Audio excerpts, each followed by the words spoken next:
Iron Mike Tyson is one of the most terrifying fighters to have ever entered the ring, having been taught by Customano in his peekaboo style of boxing. Today we're going to look at some unique drills that Tyson practiced with trainer Kevin Rooney. These drills truly paid off, leading to a number of spectacular knockouts.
In this clip, Tyson practices aggressively shifting forward, alternating head slots with each step. The amount of skill and timing involved in this drill is mind-blowing.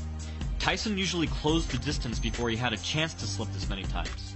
But here's a cool example with multiple slips as he chases his opponent halfway across the ring before finally throwing a punch. Tyson's emphasis on training head movement meant that he could dodge an absolutely ridiculous amount of punches without getting hit or moving out of the way, as seen here in one of the absolute coolest KOs of all time.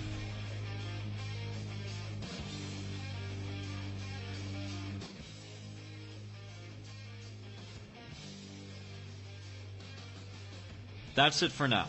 Let everyone know in the comments if you would like to see more drills and their real-life applications. I only covered about half the drills in this video. Stay tuned for more fight and technique breakdowns. If you're interested in improving your striking or mastering footwork techniques like Tyson, you can check out my books Footwork Wins Fights and Power of the Pros. For the Modern Martial Artist, this has been David Christian, wishing you happy training.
The first drill we're going to look at led to multiple knockouts, and also one of the most skillful knockdowns in boxing history.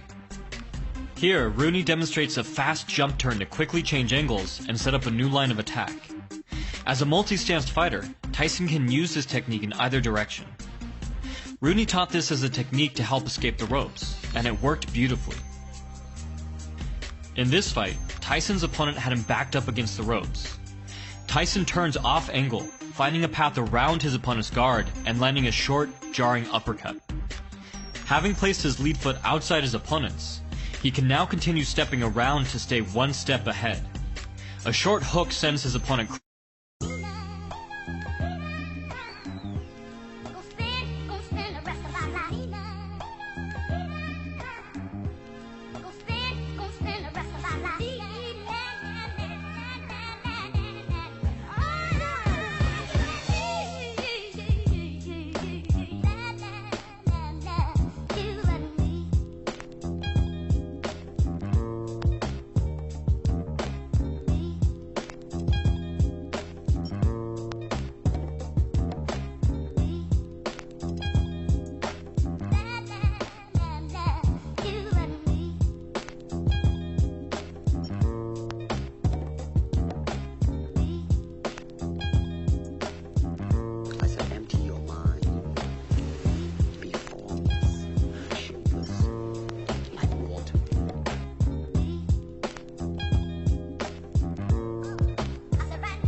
Tyson also practiced moving offline to dislodge opponents with their backs against the ropes, in this drill using a sidestep.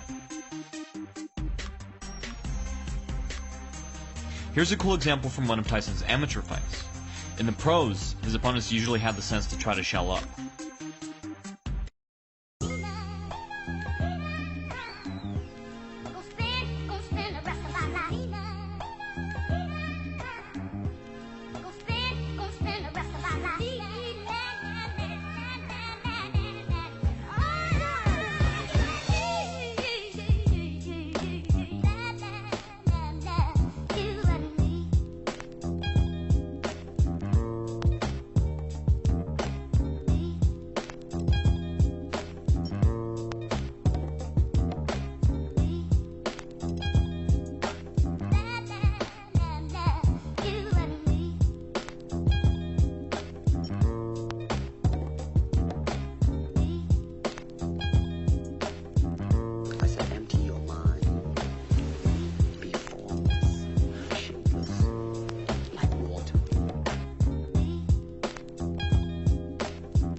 Tyson threw these combinations off of the same hand, and it's very evident from the small bit of training footage we have that this strategy was a major part of Tyson's pad work. This is a difficult technique for many to master, as it can be hard to properly load up the second punch and still hit your target in time. But when thrown correctly, the first punch can create an opening that the second punch can quickly capitalize on. Tyson enhanced this technique by moving offline to create a better angle for the second punch.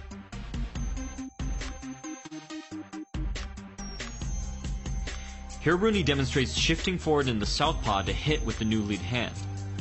It makes more sense to have the lead hand double up so you can quickly take advantage of the new opening. So being able to shift offline is extremely useful. And here's a beautiful example of Tyson using this principle to score a knockout. He first steps into southpaw to triple up on his opponent's left side, and then steps back into orthodox to attack his right side.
The next drill features one of Tyson's most prominent techniques.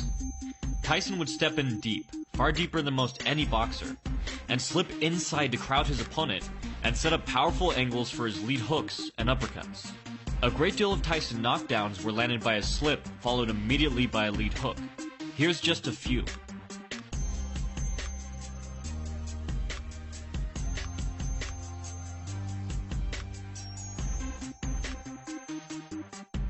From this deep angle, the lead hand can end up farther away from your opponent than the rear hand, adding on a great deal of power and altering the lead hook's movement dynamics to be something more like a cross or rear hook.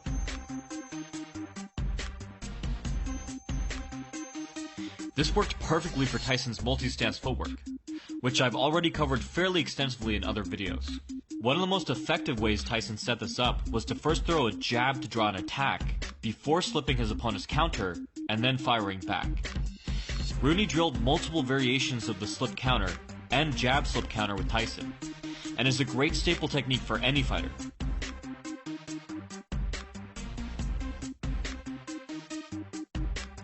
Keep in mind though, taking such an extreme angle won't work for everyone.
Tyson knockdowns were landed by a slip, followed immediately by a lead hook.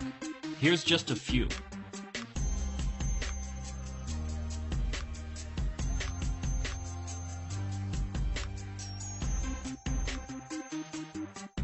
From this deep angle, the lead hand can end up farther away from your opponent than the rear hand, adding on a great deal of power and altering the lead hook's movement dynamics to be something more like a cross or rear hook.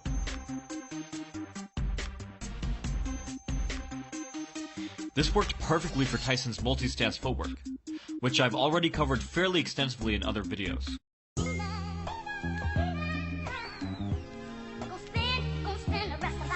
One of the most effective ways Tyson...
In the 80s and 90s, Mike Tyson ruled the heavyweight division.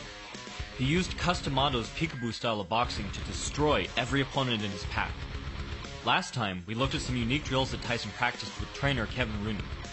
These drills helped to set up some of Tyson's most spectacular knockouts. This time, we're going to cover the remaining drills and fill in the missing pieces of Tyson's style.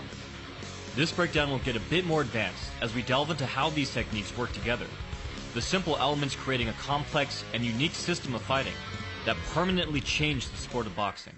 Last time, we looked at how Tyson practiced rapidly shifting forward in a squared up stance while dodging an insane amount of punches, slipping for straights, and weaving for hooks. This helped Tyson to quickly and safely close the distance. Now let's take a look at the offensive version of this drill. It's essentially the same footwork as the slipping drill, but Tyson is now throwing a rapid-fire punch with each step. One of the main principles of D'Amato's system was for the practitioner to get close enough to negate the reach of taller opponents. Peekaboo fighters use superior speed to flurry, beating their competitors to the punch with short, tight hooks and uppercuts. This killed the lengthier fighters' jab and cross, their go-to weapons. These close-range flurries were also a specialty of D'Amato's first champion, Floyd Patterson. Patterson's speed was legendary, and it's an ongoing debate whether he or Muhammad Ali had the fastest hands at heavyweight. Tyson was by no means as fast as Patterson, but he could regularly beat his opponent to the punch by taking a tighter angle. To pull this off, Tyson's hooks needed to be so tight they were nearly elbows. And while Tyson may not have had Patterson's speed, he most certainly possessed far greater power.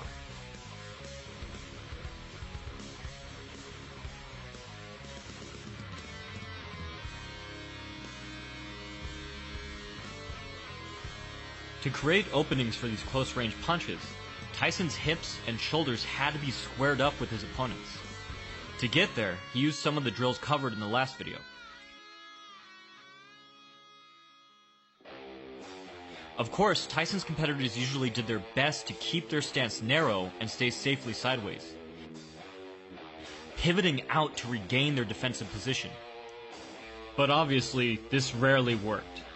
That's because Tyson's footwork was primarily geared towards crowding his opponents and then cutting off their escape. One way that Tyson did this was to purposefully practice sidestepping so deep inside that he temporarily changed into a southpaw position, with his right leg closer to his opponent than his left. Rooney drilled this concept with Tyson repeatedly in several different scenarios, and is one of the keys of Tyson's success at pressuring his opponents. This was often predicated off of a lead hook.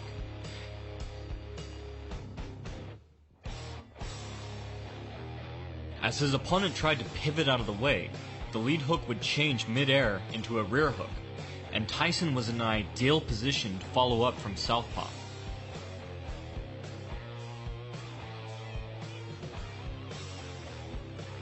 Here's a great example from Tyson's early career. Tyson enters inside with a 2-3, and his opponent tries to pivot out to stay safe. The textbook response would be for Tyson to step forward to regain his stance, but Tyson instead turn shifts into southpaw to follow his competitor. His deep inside position has placed his right foot on the outside of his opponent's, cutting him off and aligning his rear hand. He puts his opponent down with two vicious hooks. This exact same scenario repeats a short while later, ending the fight. And here are a few more examples of Tyson transitioning into southpaw from a deep inside position. The placement of Tyson's rear foot on the outside of his opponent's left is key to cutting off his escape and aligning his shots.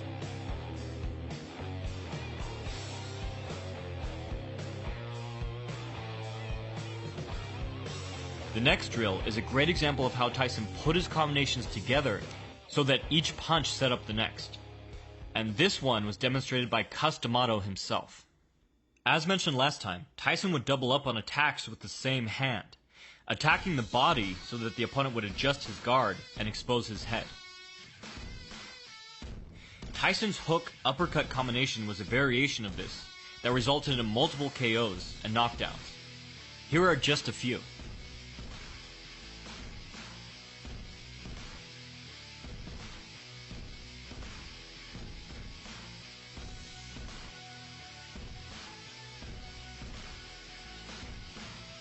But what truly made this tactic effective was how it was used in tandem with D'Amato's angled footwork.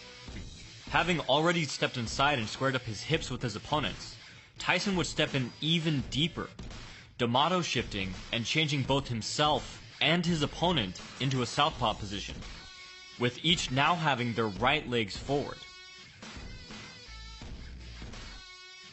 Here's a great example of a beautiful knockout that's almost move for move the sequence Tyson drilled in the previous clip.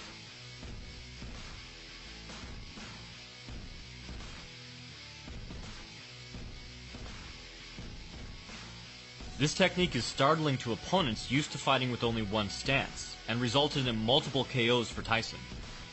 The beauty of these drills is that they all build on each other, blending together to fully utilize one of the most unique combat systems ever created. Tyson used D'Amato's system to seamlessly close the distance, square up his hips to his opponents, brutalize them on the inside, and catch them with powerful attacks as they tried to retreat.